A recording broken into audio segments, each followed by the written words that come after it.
ओम शांति। तो 6 दिसंबर की अव्यक्त मुरली का सार है। मुरली का टाइटल है आज का याद, पवित्रता और सच्चे सेवाधारी 3 रेखाएं। तो आज विश्व सेवाधारी बाबा अपने सर्व सेवाधारी बच्चों के मस्तक पर चमकता हुआ 3 लकीर देख रहे थे। तो वो तीनों लकीरों के बारे में आज बाबा ने मुरली सुनाया कि वर्तमान समय तीनों रेखाओं का रिजल्ट बाबा हमें सुनाते हैं। पहली रेखा है संपूर्ण योगी जीवन की लकीर, दूसरी है पवित्रता की रेखा व लकीर, तीसरी है सच्चे सेवाधारी की लकीर। तो याद की चमक तो बाबा ने कहा सब बच्चों में था, लेकिन नंबरवार था। तो किसी की लकीर तो रेखा तो आदि से अंत तक अव्यभिचारी अर्थात सदा एक की लगन में मगन रहने वाली बात थी, और दूसरी थी कि सदा अटूट रही, सदा सीधी लकीर अर्थात डायरेक्ट बाप से सर्व संबंध की लगन सदा ही रही, और या फिर किसी निमित्त आत्माओं के द्वारा बाप से संबंध जोड़ने के अनुभवी है। डायरेक्ट बाप का सहारा है व किसी आत्मा के सहारे द्वारा बाप का सहारा है। तो एक है सीधी लकीर वाले और दूसरे है बीच बीच में थोड़ी टेढ़ी लकीर वाले। तो यह याद की लकीर की विशेषताओं के बारे में बाबा ने बताया। दूसरा संपूर्ण पवित्रता की रेखा को भी बाबा ने आज चेक किया। इसमें भी नंबरवार थे बच्चे। एक है कि ब्राह्मण जीवन लेते ही, तो ब्राह्मण जीवन का विशेष बाबा का वरदान प्राप्त करके सहज इस वरदान को जीवन में अनुभव करने वाले बच्चे हैं। उनकी लकीर तो आदि से लेकर अब तक भी सीधी ही है, लेकिन दूसरे जो ब्राह्मण जीवन के इस वरदान को अधिकार के रूप में अनुभव नहीं करते हैं, कभी तो उन्हें पवित्रता बहुत सहज लगती है, कभी तो उन्हें बहुत मेहनत लगती है, बहुत पुरुषार्थ से उस पवित्रता को अपना पाते हैं, इसलिए उनकी लकीर भी सदा चमकती हुई और सीधी नहीं होती है। वास्तव में बाबा कहते जो भी याद है वह सेवा की सफलता का मूल आधार ही पवित्रता है। और पवित्रता की सूक्ष्म परिभाषा बाबा ने ये बताया कि पवित्रता का मतलब केवल ब्रह्मचर्य नहीं है, लेकिन संपूर्ण पवित्रता है कि ब्रह्मचर्य के साथ साथ जो है ब्रह्मचारी बनना, अर्थात ब्रह्मा बाबा को हम फॉलो करें, अपने जीवन में आचरण में फॉलो करें। शिव बाबा के समान स्थिति में बनना अर्थात ही है कि आचरण व कर्म में हम ब्रह्मा बाप को फॉलो करें। और बाबा ने कहा ब्रह्मचर्य जो है, ब्रह्मचर्य का जो व्रत है हमारा सदा ही संकल्प और स्वप्न तक भी हो। तो पवित्रता का अर्थ बाबा ने बताया कि सदा बाबा को कंपेनियन बनाना, साथी बनाना, और दूसरा है कि सदा ही बाबा की कंपनी में रहना। तो बाबा ने कहा कंपेनियन बनाया क्या, मेरा बाबा ये भी आवश्यक है, लेकिन हम ज़्यादा समय हम बाबा की कंपनी में रहे, संग में रहे। एक है कि चलो बाबा के द्वारा हमें ये ब्राह्मण परिवार मिला, संगठन मिला, मर्यादाएं, परिवार की स्नेह मर्यादा भी मिली, लेकिन एक अलग चीज़ है, अगर बाबा ही ना होता तो ये परिवार कहाँ होता, फिर ये परिवार का प्यार भी कहाँ होता। इसलिए बाप नहीं तो परिवार भी नहीं फिर तो। इसलिए परिवार का बीज जो शिव बाबा है, इसे हमें नहीं भूलना है। तो कई बार बच्चे क्या करते हैं, बाप को भूल जाते हैं और ब्राह्मण परिवार में किसी न किसी की संग में या उन आत्माओं के प्रभाव में आ जाती है। तो इसलिए बाबा कहते हैं कि जहाँ आपने बाबा को छोड़ा ना, तो वहाँ खाली जगह बन गई, तो माया वहाँ आ जाती है। तो इसलिए बाबा ने कहा स्नेह हो, भले ईश्वरीय स्नेह हो, लेकिन बाबा को नहीं भूलना है। तो इसमें बाबा ने कहा संपूर्ण पवित्रता के बारे में बताया। एक तो ये है कि संगठन में, परिवार में बहुत ज़्यादा इन्वॉल्व हो जाते हैं और दूसरे तरह के बच्चे हैं, वो क्या करते हैं, उनकी संन्यास प्रवृत्ति हो जाती है। उन्हें ये लगता है कि कहीं ऐसा ना हो कि हम संगठन में आकर बाप को ना भूल जाए, तो इसलिए वो संगठन से किनारा कर लेते हैं, डर के वजह से संगठन से दूर हो जाते हैं। तो ये भी नहीं होना चाहिए।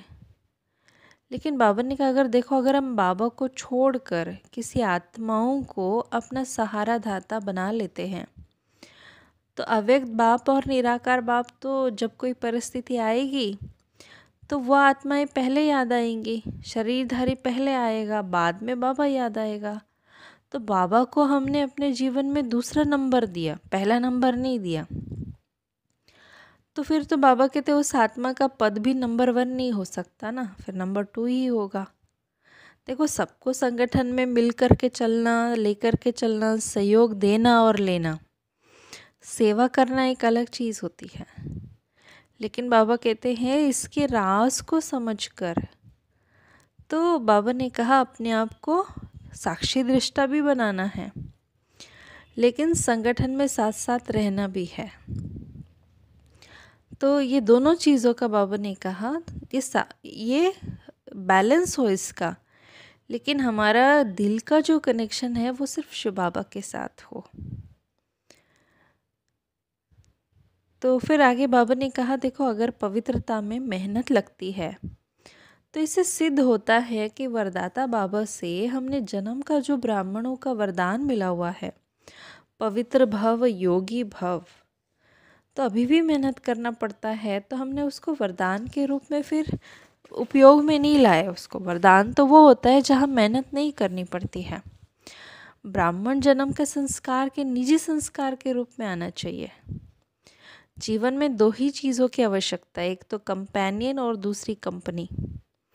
तो इसलिए त्रिकालदर्शी बाबा सभी की आवश्यकताओं को जानकर कंपेनियन भी बढ़िया मिला है और कंपनी भी बहुत बढ़िया देते हैं।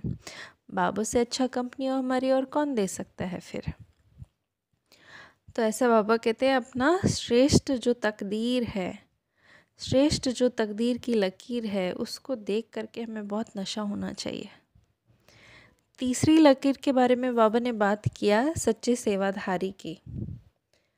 सच्चे सेवाधारी का मतलब बाबा ने कहा जो सदा निर्विघ्न बनाने का साधन, सेवा जो है ब्राह्मण जीवन को सदा निर्विघ्न बनाने का साधन भी है। फिर पर सेवा में ही क्या होता है, विघ्नों का पेपर भी बहुत ज़्यादा आता है। और हम ये समझे ये जो भी विघ्न आते हैं ये हमें अनुभवी बनाने के लिए आते हैं। तो ये दुआओं लेने का भी साधन बन जाता है। तो इसलिए बाबा ने कहा कि देखो, अगर कोई विघ्न आता है या कोई ऐसी आत्मनिमित्त बनती है, विघ्नकारी नहीं समझे हम उन्हें, लेकिन ये हमें अनुभवी बनाने के शिक्षक समझकर हम आगे बढ़े। तो इसलिए बाबा ने कहा, देखो, कई बार क्या होता है, जैसे एक्सरसाइज करते हैं तो एक्सरसाइज की वजह से दर्द होता है, लेकिन वही दर्द हमें सदा काल के दर्द के लिए बेदर्द बनाने के निमित्त बन जाता है। इसलिए बाबा कहते हैं उसके अंदर, उस दर्द के अंदर छुपा हुआ दवा है। ऐसे ही भले हमारे सामने जो रूप आता है विघ्न का आता है, विघ्नकारी आत्मा दिखाई पड़ती है, लेकिन हम ये समझे कि ये हमें आने वाले विघ्नों में पार कराने के निमित्त है, अचल बनाने के निमित्त है आत्माएं। तो इसलिए बाबा कहते ऐसा समझ कर चलेंगे तो श्रेष्ठ सेवाधारी, सच्चे सेवाधारी होंगे। और सेवा में सदैव स्वच्छ बुद्धि, स्वच्छ वृत्ति, स्वच्छ कर्म ही सफलता का आधार भी बनता है। अगर बुद्धि में बीती हुई बातें की स्मृति होगी, उसी वृत्ति से हम देखेंगे, उसी वृत्ति से दृष्टि होगी, तो बोल भी वैसे ही होगा। तो इसलिए बाबा कहते फिर सफलता उतनी नहीं होगी जितनी होनी चाहिए। बाबा ने एक बहुत सूक्ष्म बात बताया कि अगर बीती का संकल्प भी हम करते हैं, ये भी कुछ परसेंटेज में हल्का पाप हो जाता है, क्योंकि संकल्प से सृष्टि बन जाती है। तो बाबा ने कहा अगर आपने सकारात्मक सोचा तो सकारात्मक होगा, अगर हमारा व्यर्थ संकल्प चलते हैं तो नेगेटिव चलता है तो बाबा कहते हैं उसका असर वायुमंडल पर भी पड़ता ही पड़ता है। तो कमज़ोर संकल्प, व्यर्थ संकल्प वायुमंडल की सृष्टि करते हैं। तो बाबा ने कहा सच्चे सेवाधारी वो होते हैं जो पुराने वाइब्रेशन को समाप्त कर दे। जैसे बाबा ने कहा साइंस के साधन भी एक चीज़ को दूसरा काट देता है, ऐसे हमारे जो शुद्ध संकल्प है वो इन व्यर्थ वाइब्रेशंस को भी समाप्त कर सकते हैं। वरदान है, कंबाइंड स्वरूप की स्मृति द्वारा अभूल बनाने वाले निरंतर योगी भव। जो बच्चे सदा बाप के साथ कंबाइंड अनुभव करते हैं उन्हें ही निरंतर योगी भव का वरदान स्वतः मिल जाता है, क्योंकि वो जहाँ भी रहते हैं मिलन तो होता रहता है। कोई भुलाने की कोशिश भी करे लेकिन अभूल होते हैं, वही बच्चे प्यारे भी है और योगी भी है। तो उनके संकल्प रूपी नाखून को भी माया हिला नहीं सकती। स्लोगन, कारण सुनाने के बजाय उसका निवारण करो, दुआओं के अधिकारी बन जाएंगे। ओम शांति।